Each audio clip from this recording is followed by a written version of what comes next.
Doctor, el final de la clase nos quedamos en el artículo 217 acerca del reconocimiento de documento privado. No es verdad, nos quedamos en el 219 para ver el 219, porque ya habíamos hablado sobre el 218 respecto de la inmutabilidad de los documentos públicos, Sí, perdón, privados.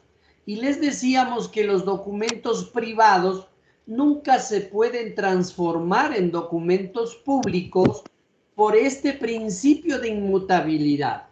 Es decir, no puede cambiar, no puede variar. Si inicia siendo un documento privado, termina como documento privado.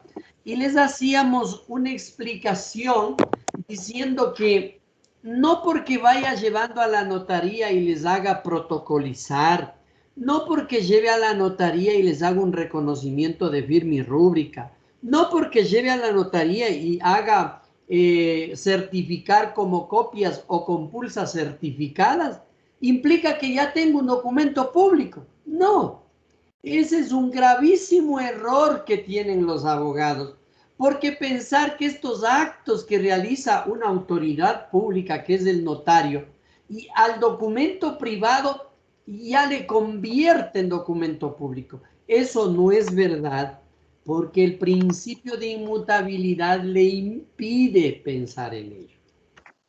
Lo que sí es importante determinar es que el documento privado, cuando solamente se hace el documento privado, este documento privado no tiene una fuerza probatoria como el documento público.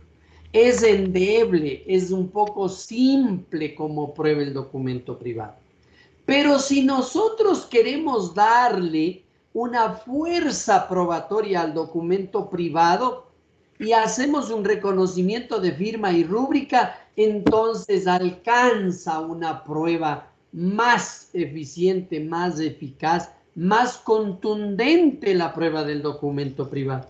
Pero eso no quiere decir que le hemos transformado en documento público, sino que le hemos elevado la fuerza probatoria de una manera casi similar a la fuerza probatoria del documento público. Eso es lo que hay que pensar, ¿no? Entonces, así es como nosotros hablábamos del principio de inmutabilidad. Bien, si no hay ninguna pregunta, me voy a permitir continuar con los artículos subsiguientes, como son el artículo 219 y el artículo 220. Mire, los documentos, cuando se encuentran en manos de la contraparte, y yo no puedo conseguirles porque ir a decirle al enemigo, ve, préstame un ratito tu documento para yo presentar y hacer prueba, pues que ni de broma le va a dar el documento, ¿no es cierto? Entonces, eso puede ocurrir. O en su caso, a veces usted acude a pedir un documento o un medio probatorio en una empresa o a una tercera persona que no es parte en el proceso o que no va a ser parte en el proceso, a lo mejor también le niega y dice, no, yo no tengo ese documento, tal vez por no tener problemas con la contraparte, o sencillamente porque no tiene la voluntad, o porque está inclinado o a favor de la persona a quien le voy a demandar, etc. Hay varias razones. Pero en la normativa del artículo 219 y en la normativa del artículo 220 se tienden reglas para qué, para poder solicitar la información que están en poder de la contraparte, ¿sí? O en su caso, en poder de terceras personas. Entonces decimos nosotros, cuando los documentos están en poder de terceras personas, es decir, no tengo yo, pero tampoco tiene al que le voy a demandar o al que le estoy demandando. porque ahí hablamos nosotros de terceros, ¿no es cierto? Porque en primer y en segundo lugar estoy yo y la contraparte. Pero terceros son todos los demás que no sean ni yo ni la contraparte. Esos son terceros. Entonces, el artículo 219 nos dice, ¿cómo pedir documentos que estén en manos de terceros? Entonces, a través de la norma del artículo 219, si sabemos que la documentación que me sirve o que tiene que ver con lo que yo pretendo probar en el litigio que yo he planteado y no tengo ni yo esa información ni tampoco la contraparte, entonces cuando esté en manos de terceros yo puedo pedirle al señor juez el auxilio judicial, ¿sí? Esta petición lo puedo hacer en mi demanda, puedo hacer en la contestación a la demanda si es el demandado, en la reconvención, en la contestación a la reconvención, ¿sí? Para decirle al señor juez, oiga señor juez, tenga la bondad, notifíquele por favor a esta tercera persona para que esta persona en el día y en la hora que usted señale aquí en esta judicatura exhiba, ¿sí? Que puede ser inclusive la exhibición en un tema para audiencia. Si ya señala la audiencia el juez puede decir, a ver, señor Marcos Mejía Martínez, usted tiene la información, tenga la bondad de presentar. Señalo el día y hora para tal la audiencia. En audiencia usted me exhibe estos documentos. Vea, entonces, la figura de la exhibición, esa es la palabra que deben subrayar en el 219. Para que el tercero exhiba los documentos ante el juez respectivo, se utiliza esta normativa. ¿Pero por qué se utiliza la exhibición? Porque el Código Orgánico General de Procesos ha diseñado la figura de la exhibición de documentos, pero cuando está en mano de terceras personas. Vamos al artículo 220. Esta, en cambio, sirve para cuando la información, la documentación, se encuentre en poder de la contraparte. Es decir, si Jessica Pujota le demanda a Carlos Cabezas, puede pedir como actor a Jessica Pujota que Carlos Cabezas presente la información, claro. O Carlos Cabezas también puede pedirle al señor juez para que Jessica Pujota presente esa información. Es muy importante utilizar o saber utilizar los términos, porque si usted mira el artículo 220, la parte que requiere un documento privado que se encuentre en poder de la contraparte, estamos hablando de las personas que están litigando, ¿no es cierto? Ya podrá pedir al juzgador que ordene su presentación hasta en la audiencia. La presentación lo puede hacer antes de la audiencia también.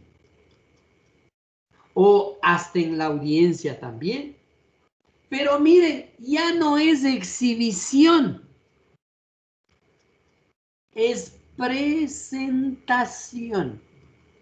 Alguien me va a venir a decir, pero vea, doctor, si le va a exhibir al juez esa información, da lo mismo que ir a presentarle al juez esa documentación. Y yo no estoy de acuerdo con ese criterio.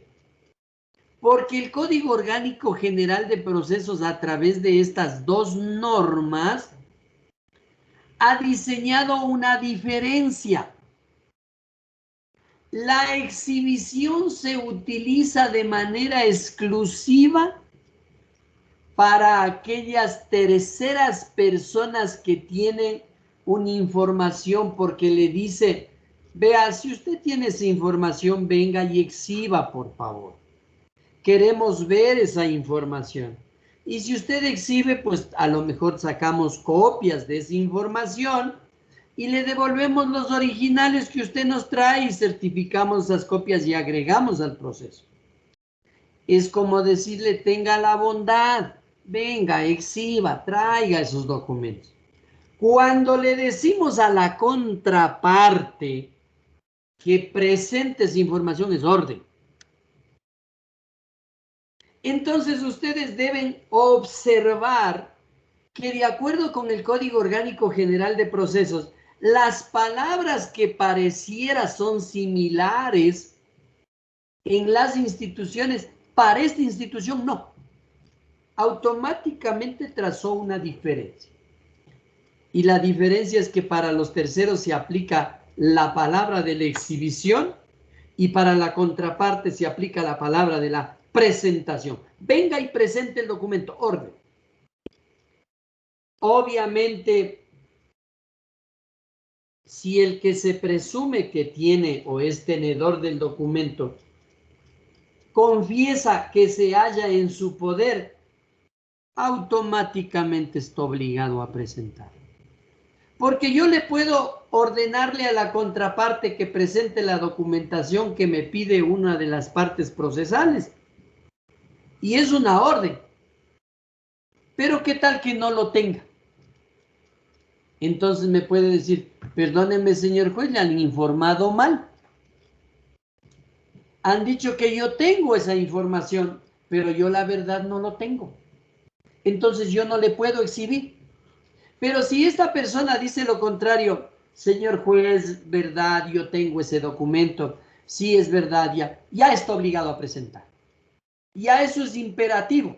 Y está obligado a presentar porque si no me traen el día y la hora que yo le he señalado, inclusive puedo obligarle a presentar con apremios. Entonces, ¿por qué? Porque ya me dijo que él tiene, pues, entonces ya no es un tema, ya es un tema solo de voluntad. Y si él dice, bueno, me olvidé, bueno, ya no traje, bueno, no le quiero presentar, voy a tener problemas. No, ya no está en escoger eso él. El rato que le dice al juez, yo tengo, está obligado a presentar. Alguien me va a venir a decir, pero vea, doctor, ¿qué pasa si esta persona miente y me dice, señor juez, yo lamentablemente no tengo esa información? Mal hecho que le hayan dicho que tengo esa información.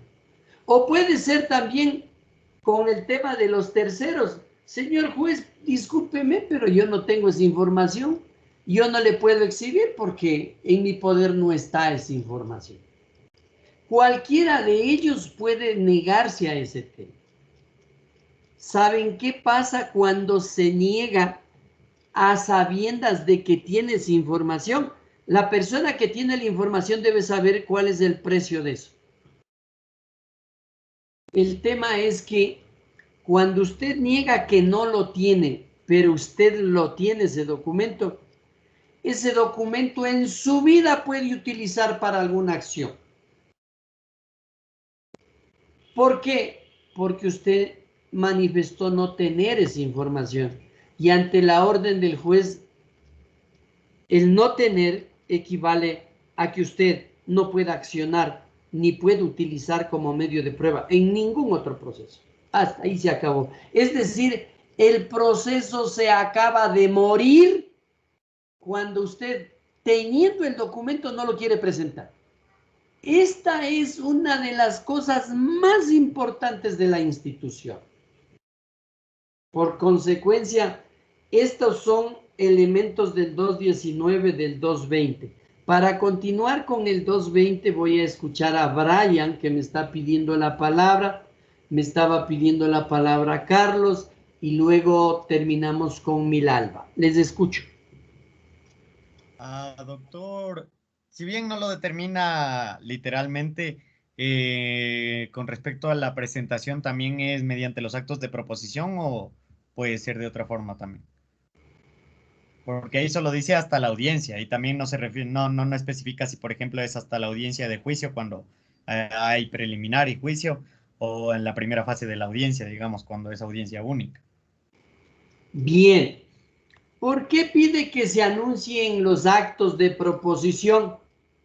Porque es en los actos de proposición que usted tiene la posibilidad de anunciar la prueba documental.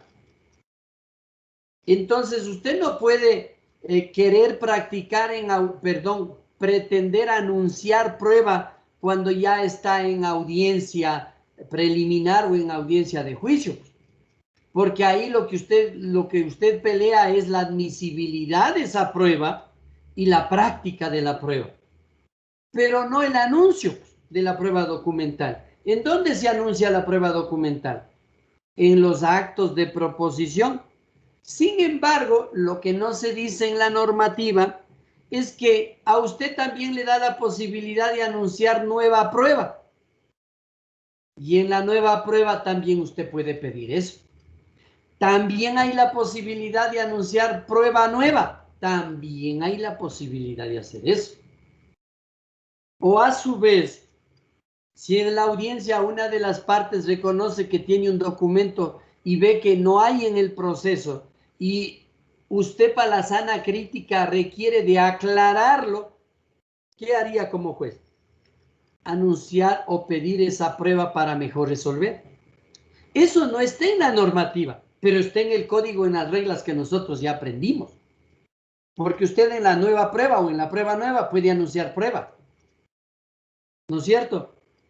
Entonces, tal vez eso hay que ajustar un poquito más a la norma que nos refiere los momentos en los que se puede anunciar esta prueba del 219 y también del 220. Escucho Carlos. Doctor, compañeros, buenas tardes. Sí, doctor, justo iba a realizar la pregunta en que qué pasa que si es que un tercero no presentaba la información que está requiriendo el juez para que exhiba la información. El juez lo puede realizar que bajo prevenciones de ley presente dicha documentación, y si no lo hace era como con la fuerza pública si se lo podía hacer, pero usted ya manifestó que era con apremio. Entonces ahí ya me quedó claro el asunto, doctor.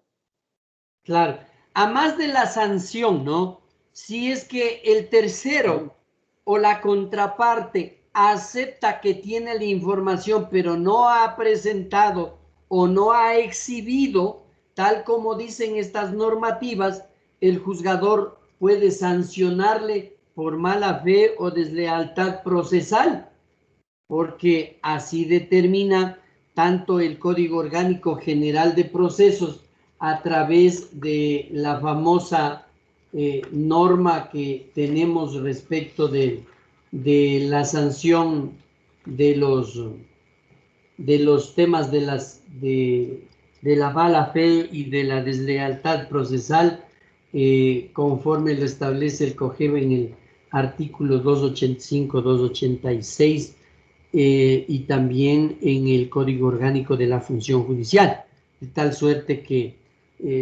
puede recibir la sanción de mala fe y de falta de lealtad procesal sin perjuicio de los apremios a los que hay lugar. Si ya me reconoció que sí tiene la información, no me basta solo con sancionarle porque no me trae, tengo que prevenirle y para eso son los apremios. Entonces, eso es importante. Milalba. Gracias, doctor. Doctor, buenas tardes. Hola, señorita. Me surgió una duda con respecto aquí al auxilio judicial.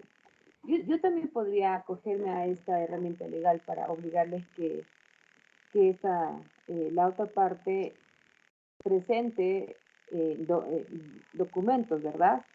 O tiene otra, o sea, entiendo para qué sirve, pero no sé si podríamos utilizarla dentro de esta institución en la que estamos abordando en este momento, porque con referencia a cada artículo, al 219, al 220, podemos en uno pedir que se exhiba, ¿no? Cuando un tercero tiene una prueba, que me pueda a mí servir.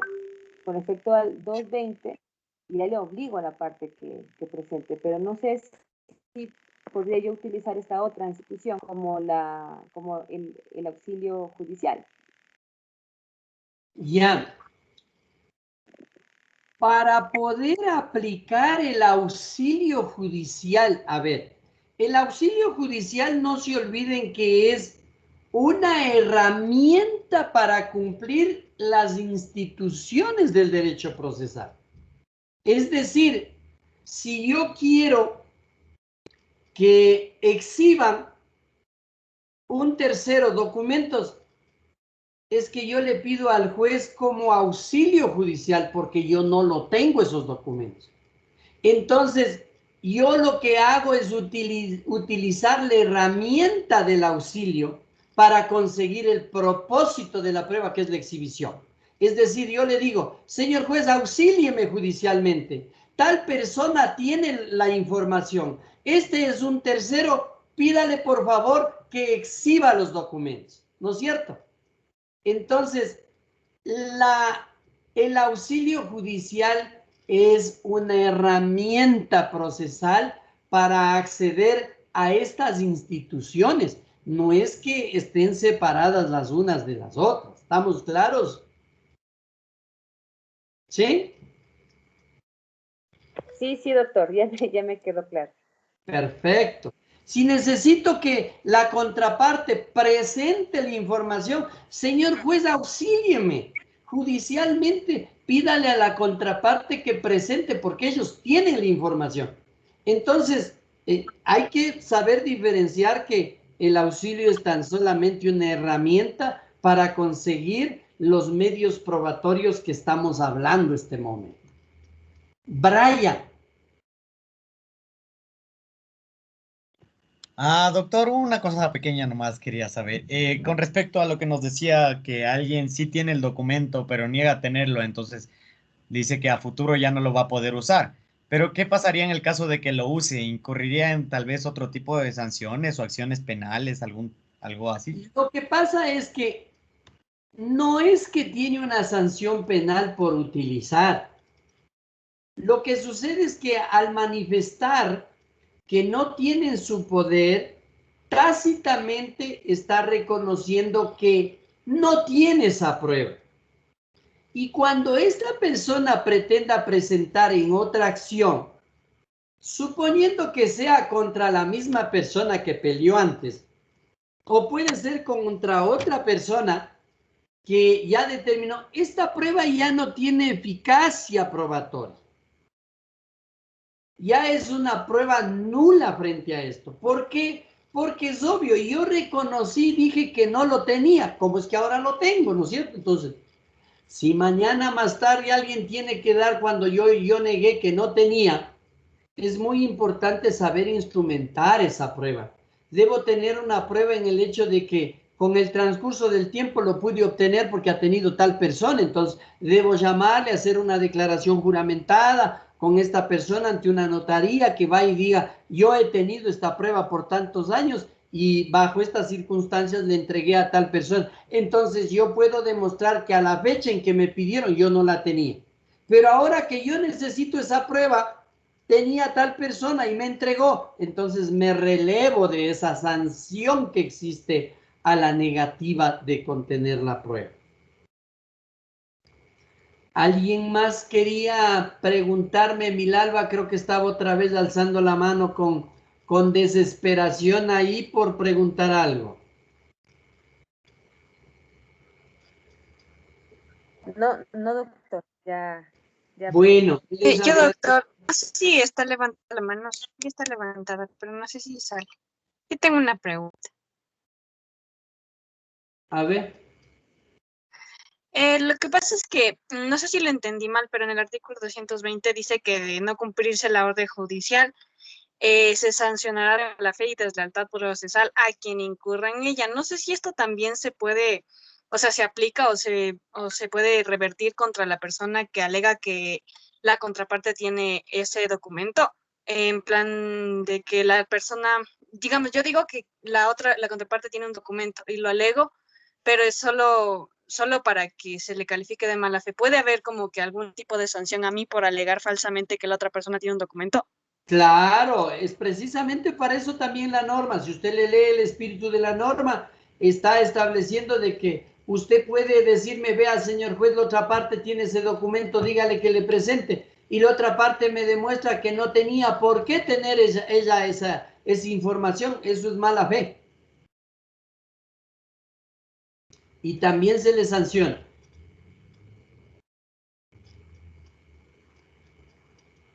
¿Algo más? Bueno, me ha dado un gusto compartir con ustedes unos minutos.